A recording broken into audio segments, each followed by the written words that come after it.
안녕하세요. 자, 오늘은 의사소통 장애 마인드맵, 우리가 기출용어, 마인드맵으로 끝내는 기출용어 시작을 하도록 할 건데요. 기본적으로 의사소통이라고 하는 파트는 약간의 이제 치료 관점으로도 들어가 보다 보니까 치료 방법에서 어려운 부분들이 또 많은 선생님들이 얘기를 해주시긴 하더라고요. 그러면 기본적으로 우리가 계속 너무 치료사에 접근은 아니기 때문에 기출에 나왔던 용어 등등은 어떤 것들이 있는지 정확한 암기를 이제 하면서 공부를 하는 게 훨씬 더 쉽게 접근을 하는 방법이겠죠. 자, 그러면 이제 첫 번째 우리가 의사소통이라고 하는 파트는 화자와 청자가 의사소통을 한대. 그럼 갖추어야 되는 요소를 네 가지로 설명을 하고 있습니다. 첫 번째는 자, 의사소통, 화자와 청자가 정보나 생각을 주고받는 걸 의사소통이래. 그럼 이 의사소통하는 과정에 있어서 언어적인 요소라고 하는 건 발음이나 어휘, 문장의 정확성 혹은 효율성을 고려해서 말을 하는 거고요. 준언어적인 요소는 그 과정에서 억양강세, 속도, 일시적인 침묵 등과 같이 말에 첨가해서 메시지를 전달하는 거죠. 억양강세, 높낮이 이게 일반적인 흐름이기는 합니다. 자, 비구어적인 요소, 몸짓, 자세, 표정 등과 같이 말이나 언어에 의존하지 않고도 메시지를 전달하는 것. 자, 초언어적인 요소, 언어 자체를 사고의 대상으로 언어의 구조나 특징을 인식하는 것. 그래서 우리나라에서는 언어의 구조, 특히 형식 혹은 기호, 형태 같은 말인 거고요. 그리고 내용, 사용이라고 하는 것에 수용과 표현에 관련되어 있는 거 이해하시면 되겠습니다.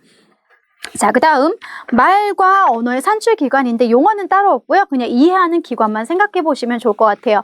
호흡기관이 폐죠. 폐에서 우리는 호흡을 하는 건데 이 호흡하는 과정에 있어서 들숨보다는 날숨 역할이 굉장히 중요하죠. 자, 발성기관, 후두, 성대와 연결해서 보시면 되고요.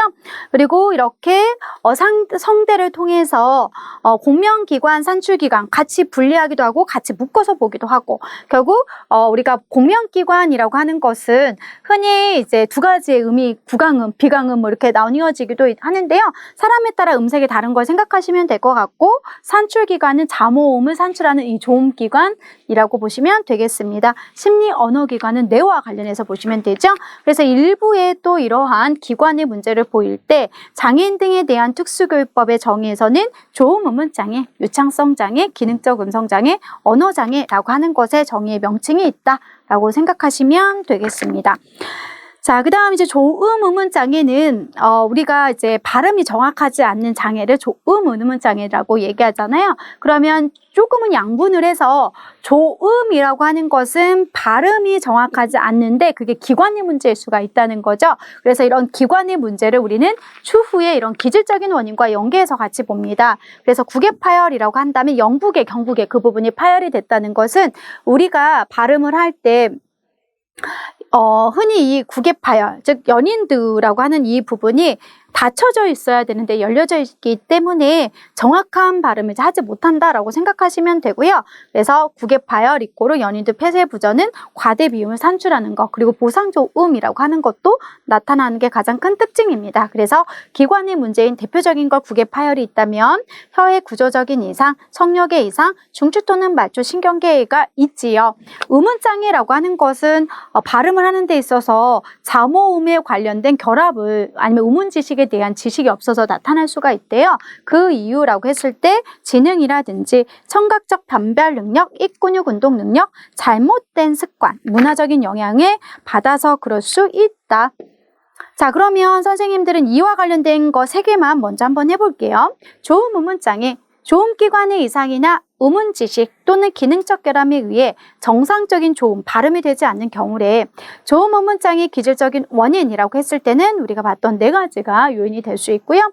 조음음운장애 기능적 원인이라고 했을 때 음운지식이나 능력의 부족, 잘못된 습관이라고 하는 것 등이 될 수가 있다. 그럼 이러한 아이들이 오류를 보이는 주로 형태라고 했을 때 오류 형태, 오류 현상 4가지가 머릿속에 떠올라야 돼. 생략, 대치, 청각, 왜곡인 거고요. 이것을 추후에 자음은 또 조음 위치와 조음 방법에 따라 오류를 보이는 게 조금 더 다양해질 수 있다라고 보시면 되겠습니다. 그와 관련된 거 우리가 4가지 생략, 대치, 첨가 볼게요. 생략은 단어에서 음소나 음절이 빠지는 경우를 얘기하고 있고요. 대치는 목표음이 다른 음으로 바뀌는 경우, 왜곡은 표준음에서 비표준음으로 바뀌는 경우, 첨가는 필요 없는 음이 삽입되는 경우를 첨가라고 한대. 그래서 네 가지 현상이라고 한다면 이렇게 쓰면 되고, 추후의 위치, 그러면 선생님들이 양치 경연성이라고 해서 각각의 음으로 대치가 되냐 생략이 되느냐, 좋은 방법에 따라서 파열음, 파찰음, 마찰음, 비음류, 이것을 암기하고 있어야 되겠습니다. 자, 치료하는 방법에는요, 저희가 크게 전통적인 치료 기법과 언어인지적인 접근법을 보고 있는데요.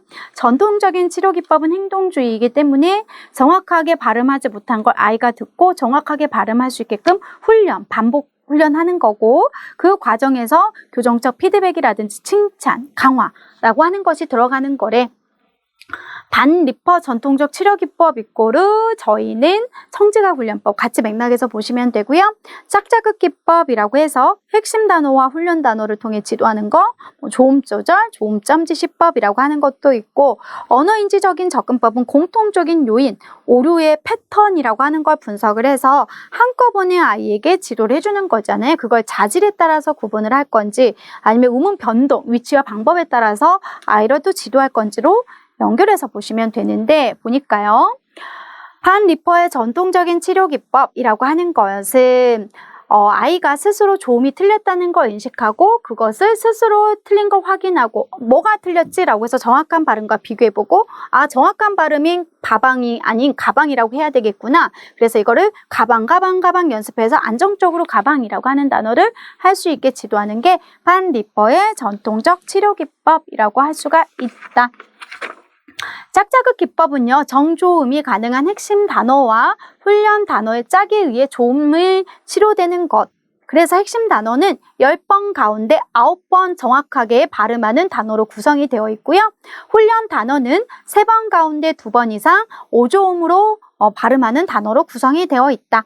자, 조음점 지시법은요, 수동적 방법의 하나로서 치료사가 지시해주는 대로 위치와 방법을 지각하는 훈련이래. 자, 언어인지적인 것은요, 우리가 하나의 음소에 집착하는 게 아니라 언어인지적인 건 오류 패턴을 찾아서 교정하는 것이래. 대표적으로 변별자질 접근법이라고 하는 것은 하나의 음소에는 여러 가지 변별 자질이 있죠. 그래서 플러스 자질, 마이너스 자질이 있을 거고, 이런 하나의 자질의 오류를 개선하면 동일한 자질을 가지고 있는 음소들이 동시에 개선이 될 수 있다라고 하는 관점이죠. 그리고 지도하는 방법으로는 각각의 단어를 확인하고 최소 대립상이라고 해서 변별할 수 있는지 인식을 했으면 이 아이가 각각의 단어를 훈련하고 전이훈련이라고 하는 것까지 갈 수 있게 지도하는 것. 자, 음운변동 접근법.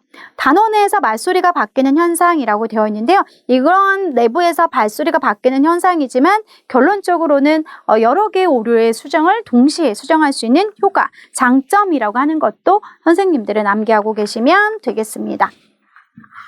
자, 유창성 장애라고 하는 것이 있는데요. 유창성은 말에 있어서 부자연스러움이죠. 그 부자연스러움이 더듬어서 부자연스럽냐, 말을 너무 빨리 하기 때문에 부자연스럽냐. 그럼 이렇게 더듬는지 빨리 하는지 다 원인이 있다라고 하는 건데요. 우리가 원인이라고 하는 측면으로 살펴볼 때 일단 의문론적인 측면 이라고 했을 때는 마찰음, 파찰음, 첫 자음 혹은 첫 글자 이런 데서 다 오류를 보인다 이런 내용들이 있을 거고, 그리고 형태론적 측면이라고 했을 때는 흔히 전보식 문장을 여기서 표현을 합니다. 그거보다 이제 구문론적인 건 더 문장의 길이가 복잡할수록 오류를 많이, 즉 우리 아이가 더 많이 더듬는다. 그리고 친숙한 사람은 덜 더듬지만 아니면 친숙하지 않을 땐 상대적으로 더 많이 더듬을 수는 있겠죠. 아무튼 이러한 배경적인 지식 안에서도 의문론적인 측면이 시험 문제와 관련해서 출제가 됐고요. 말더듬의 분류 및 특성이라고 했을 때 가장 시험 문제 많이 출제가 되기도 합니다. 1차적인 증상, 이걸 다른 말로 핵심 행동, 그래서 반복, 연장, 막힘. 반복은 여러 번 반복해서 말을 하지만 연장은 조금 더 길게 이렇게 말 그대로 조금 더 연장을 하고요.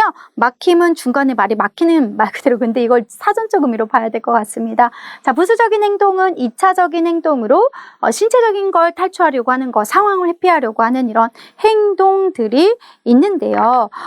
여기와 관련된 부분들까지만 한번 살펴보려고 해요. 자, 유창성 장애는 자연스럽지 않아서 말의 내용보다는 말이 가는 리듬 자체에 집중하게 되는 걸 유창성 장애라고 하는데, 말더듬은 말소리나 음절의 반복, 소리의 연장, 막힘 등으로 인해서 순조롭지 않은 거죠. 말의 흐름이. 두 번째, 말빠름증은 말의 속도가 너무 빨라서 생기는 유창성 장애래. 그 다음에 핵심 행동 중에 반복은 똑같은 말을 1회 이상 되풀이하는 것. 연장은 소리나 공기 흐름은 계속되나 한 소리에 머물러 있는 상태를 연장. 막힘은 말의 흐름이 부적절하게 중단되고 조음기관의 움직임이 고착되는 것. 자, 여기까지는 1차적인 증상이라고 한다면 2차적인 증상 중에서 탈출 행동은 말을 더듬는 도중에 말더듬에서 벗어나려고 취하는 행동이 탈출 행동이고, 그 다음에 회피 행동은 말을 더듬을 가능성이 있는 상황을 피하는 행동이래. 자, 그 다음. 그럼 이러한 아이들의 증상을 통해서 지도를 할 건데, 그 중에서 유창성 완성법은 더듬지 않고 유창하게 말할 수 있도록 지도할 거래. 그래서 호흡 훈련도 하고 말을 천천히 하고 휴지와 분자라 기법을 통해서 더듬지 않고 유창하게 하도록 하는 게 지도 방법이라고 한다면, 말더듬 수정법이라고 하는 것은 말을 더듬는 것도 같이 허용하면서 유창하게 말할 수 있도록 해주는 것을 말더듬 수정법이라고 하더라. 그 중에서도 저희는 이 수정 기법 안에 취소 기법, 그 다음 이끌어내기 혹은 말소 기법, 혹은 준비하기라고 하는 것들도 있으니까 관련된 내용들을 한번 살펴보자. 자, 유창성 완성법이라고 하는 것은요, 유창한 말을 체계적으로 수립해서 차츰 말 더듬는 순간을 유창한 말로 바꾸도록 하는 것이다. 자, 말더듬 수정법은요, 자신의 말이 더듬어지는 순간을 수정하는 것.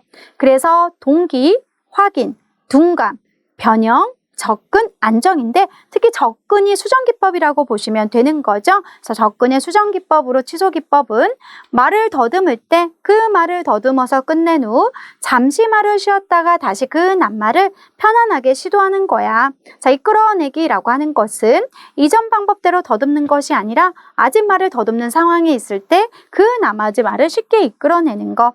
그 다음 준비하기라고 하는 것은요, 자신이 공포를 느끼거나 말을 더듬을 것으로 예상되는 낱말에서 천천히 쉽게 시작하고 조절하는 것.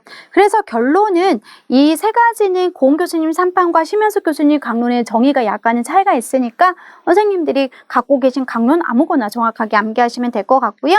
그 다음에 자발적 유창성이라고 하는 것은 정상적인 사람이 말을 산출하는 것과 똑같이 하는 거고요. 조절 유창성이라고 하는 것은 정상적인 사람이 정상적인 사람이 유창하게 유지하기 위해서 말을 더듬는 사람을 바꾸는 과정에서 표현한 유창성이고요.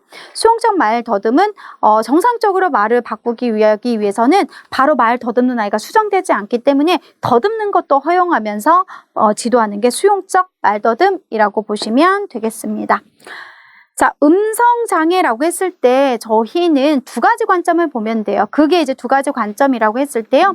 첫 번째 원인은 기질적, 그래서 성대 자체에 문제가 있고, 두 번째 기능적이라고 하는 건 성대의 문제는 없지만 이것을 지나치게 잘못된 방법으로 사용했을 때 말을 하는데 어려움이 있다는 거죠. 그랬을 때 가정과 학교 측면에 보면 전반적으로 소음원을 제거시켜주고 큰 소리보다는 작은 소리로 말을 할 수 있도록 지도하는 거고, 학교 측면에서 저희가 살펴볼 때는 물리적인 환경을 개선시켜주는 것으로서 커튼이라든지 아니면 소음을 제거시켜주는 것도 있지만 이 아이가 물을 자주 마실 수 있도록 해주는 것도 나와 있기도 합니다.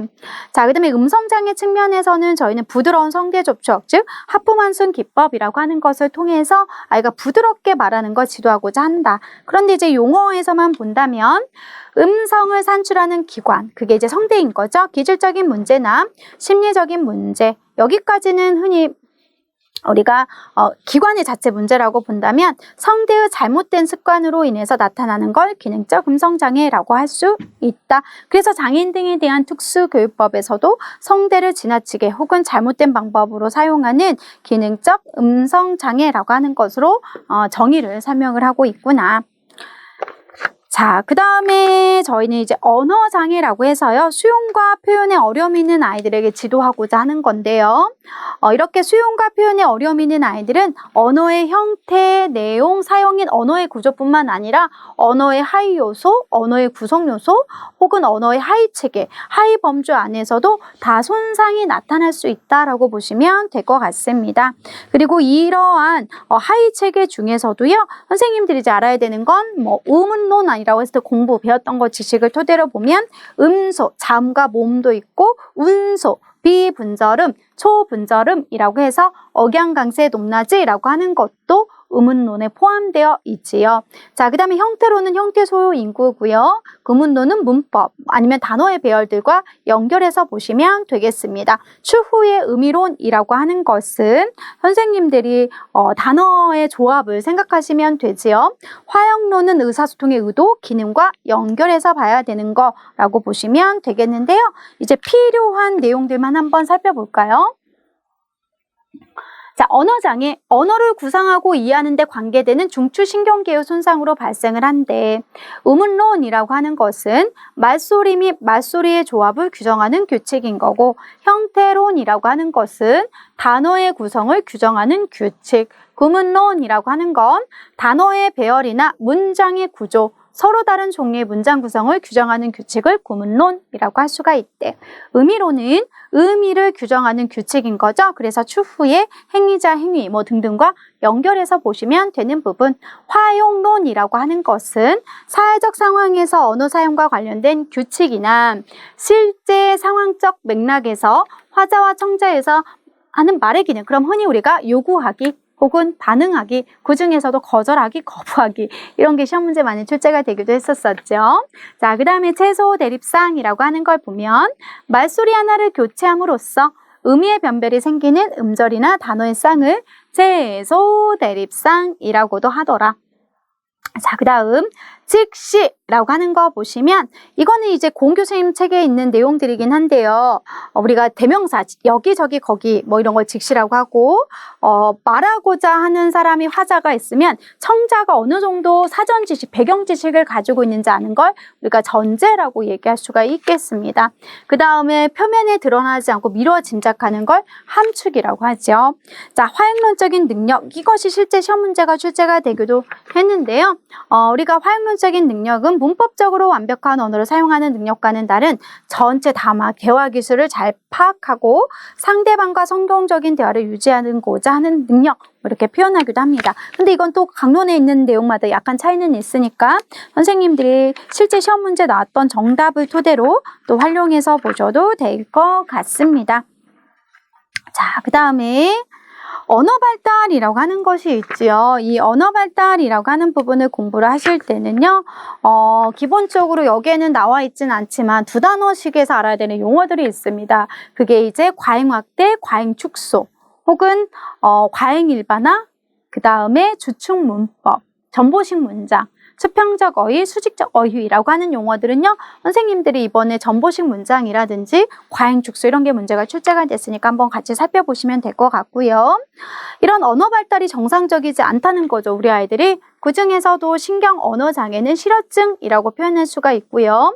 이런 실어증의 유형에서도 베르니카, 브로카 등등 여러 가지 유형이 있고, 실어증의 특징을 보면 이번에 시험 문제 나왔던 것처럼 착어라고 하는 것이 있습니다. 착어뿐만 아니라 신조어, 자곤 혹은 보속증 등등에 해당하는 특징들도 그래도 선생님들이 보셔야 될 부분일 것 같고요.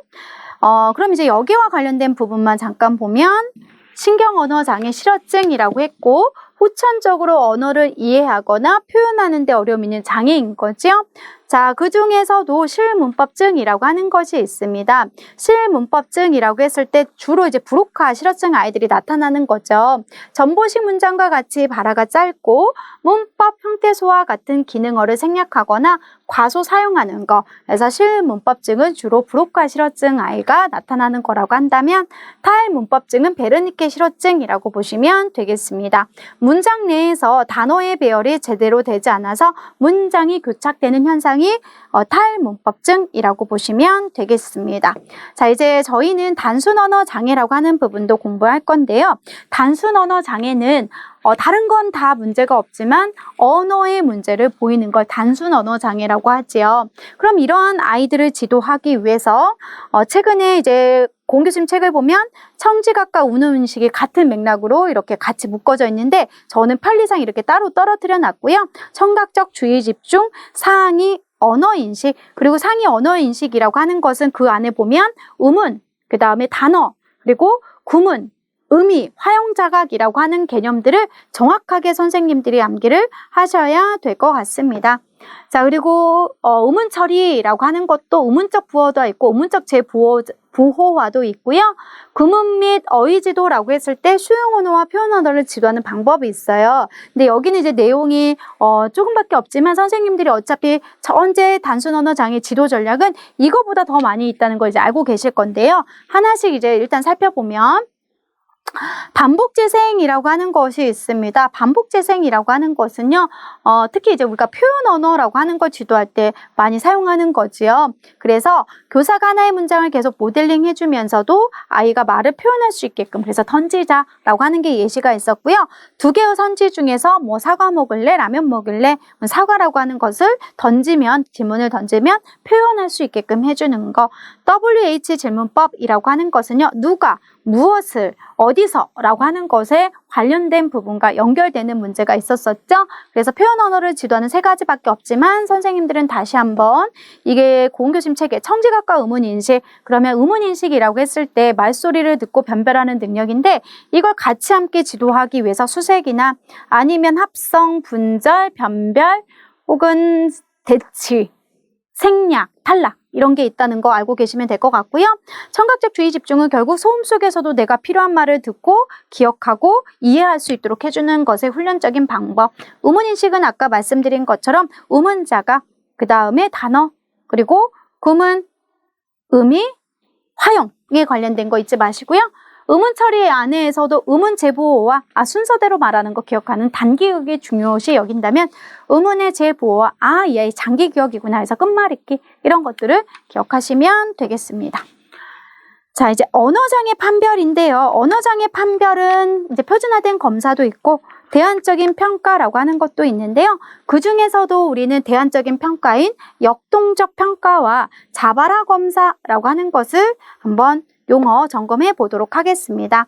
역동적 평가는 근접 발달 영역의 이론에 근거해서 아이의 향상도를 평가하기 위한 방법. 그래서 결과보다는 과정을 중요시 여기는 것이지요. 바로 여기로 이제 가볼게요. 자바라 검사라고 하는 것은요, 아동의 평상시의 언어 수준을 알 수 있고 아직 의미 있는 언어를 사용하기 이전에 언어 발달 수준을 알 수 있는 게 자바라 검사라고 설명하기도 합니다.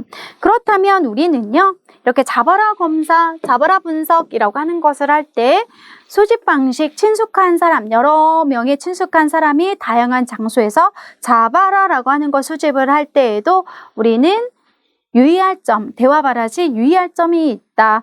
계속 질문을 너무 자주 하거나 아이의 심에 대해서 민감하게 반응하지 말아야 되고 바라는 아동의 발화 수준에 맞춰서 해줘야 되는 거고 검사자가 너무 무엇이야 라고 하는 것처럼 폐쇄적인 질문은 생략해 하지 말아야 되고 등등등의 수집 절차라고 하는 것이 있고요.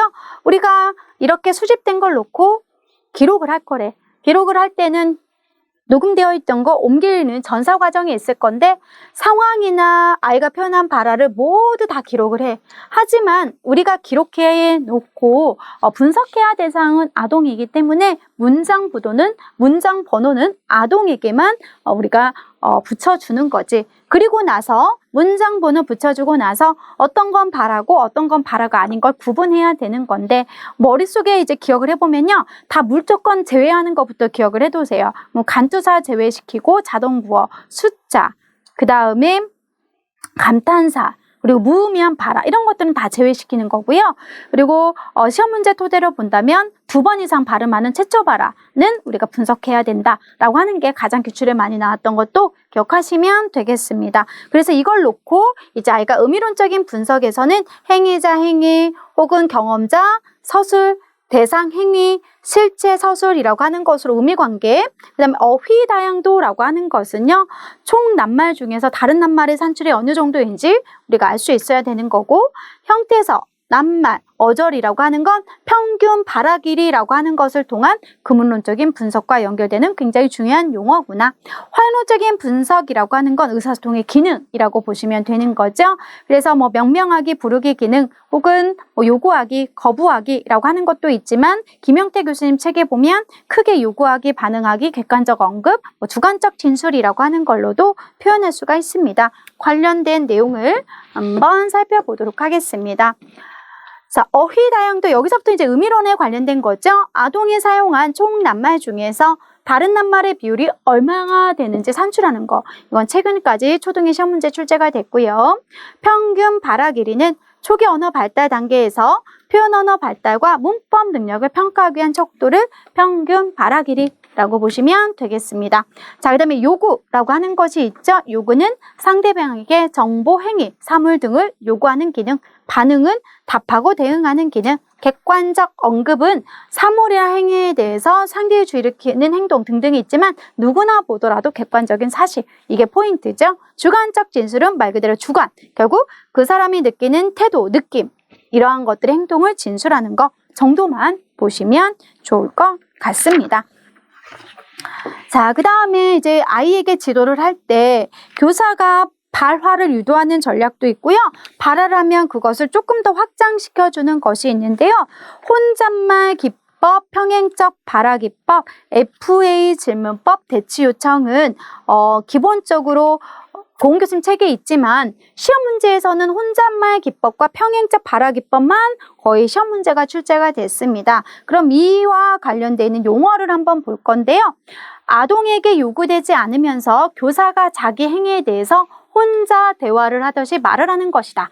자, 평행적 발화 기법은 아동의 행위에 대해 아동의 입장에서 말하는 게 평행적 발화 기법이 되겠죠. 자, 대치 요청은 목표 언어가 나올 때까지 아동의 말을 고쳐나가도록 유도하는 건데요. 이 사이 FA 질문법은 두 개 중에서 아이가 하나를 선택하도록 하는 거 앞에 부분에서 우리가 배우기도 했습니다.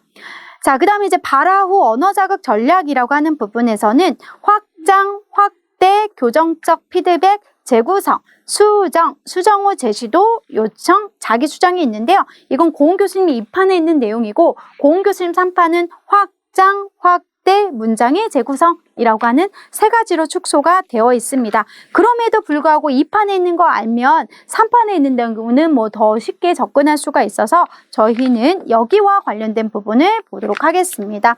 자, 확장이라고 하는 것은요. 아동의 발화를 문법적으로 완전한 문장으로 바꿔주죠. 그래서 조사를 사용하지 않는 전보식 문장이면 조사까지 채워서 완전한 문장이 기출의 흐름인데요. 과거 옛날 문제를 보면 우리가 명사, 모자만 얘기하면 모자 줘라고 해서 동사 채워주는 것도 확장이었고요.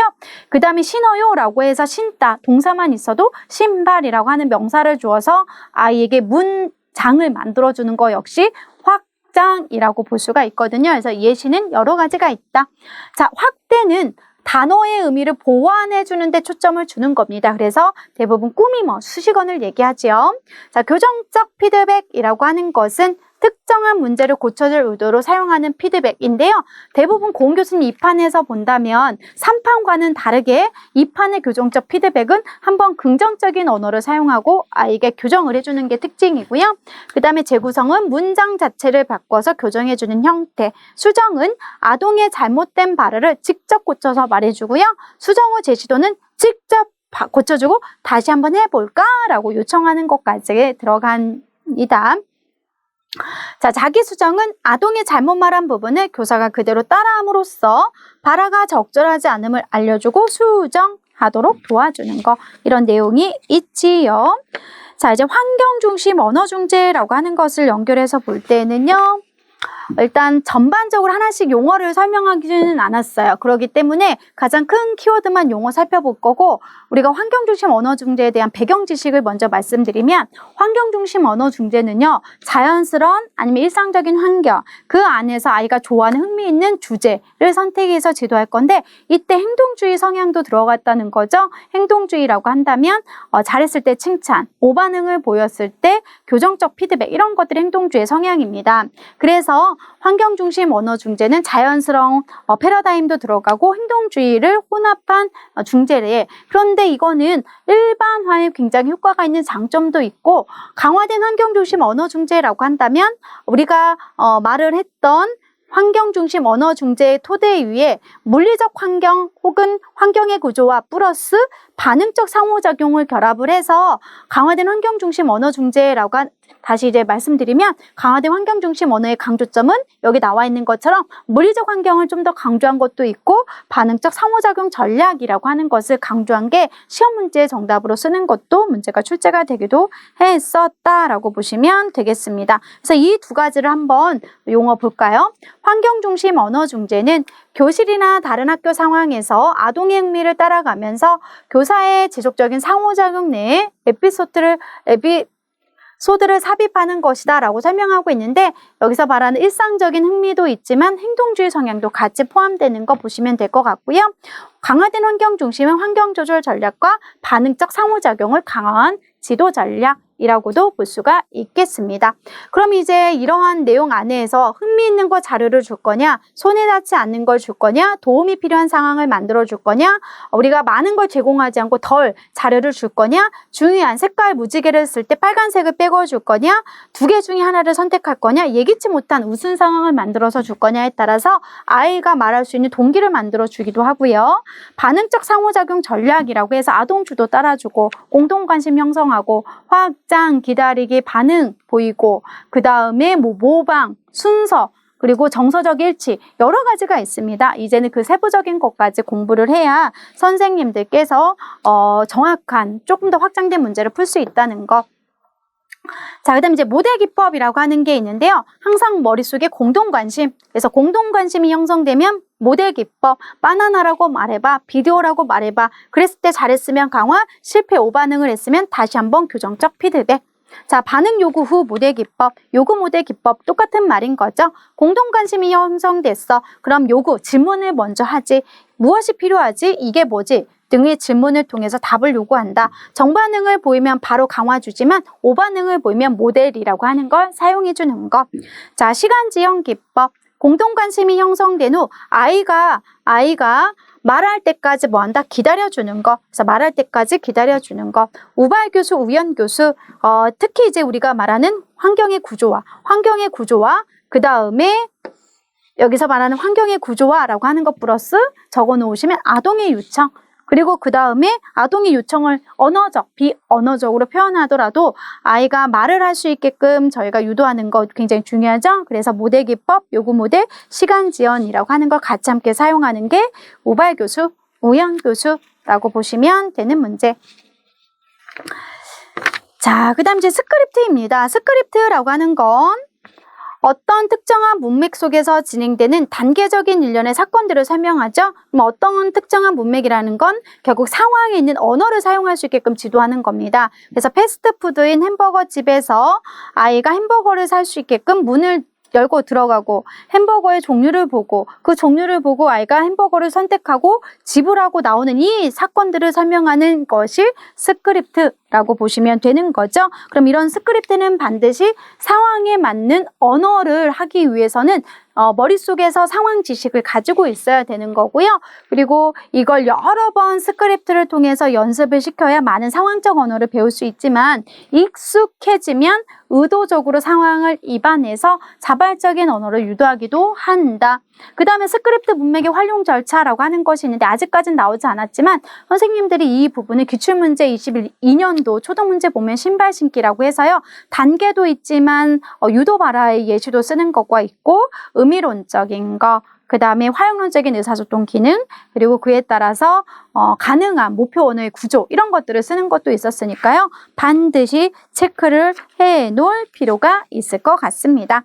자, 그 다음에 이제 낱말 찾기 훈련이라고 하는 부분이죠. 낱말 찾기 훈련은요. 특정 대상의 낱말에 사용을 어려움을 보이고 있습니다. 그래서 이것을 정확하게 발음할 수 있게끔 의미적 단서를 주기도 하고요. 구문적 단서, 음양음소적 단서라고 하는 것도 주기도 하는데요. 내용을 보시면 어떤 상황이나 자극하에서 특정한 낱말을 산출하는데 어려움을 보이는 게 낱말 찾기 과제이래. 그래서 이거를 이름을 정확하게 말할 수 있게끔 주어지는 과제도 있고, 그리고 여기 의미에는 없지만 용어에는 없지만 의미적 단서는 상이어, 하이어, 우리가 비슷한 말로 해서 동의어로 해주기도 하고 여러 가지 단서가 있어. 금원적 단서는 사용되는 문맥이나 상호 구를 활용하는 거. 음양 음소는 음자수로 손으로 들으거나 손가락으로 알려주는 여러 가지 단서들도 있다. 그래서 여기까지가 낱말 찾기 훈련이라고 하는 것까지 해서 의사소통 전반적인 용어와 마인드맵의 큰 흐름을 한번 살펴봤습니다. 그래서 강의는 여기까지 하고요. 저희 수요일날 보완대체 해당하는 부분 올려드리도록 하겠습니다. 여기서 마치도록 할게요. 수고하셨습니다.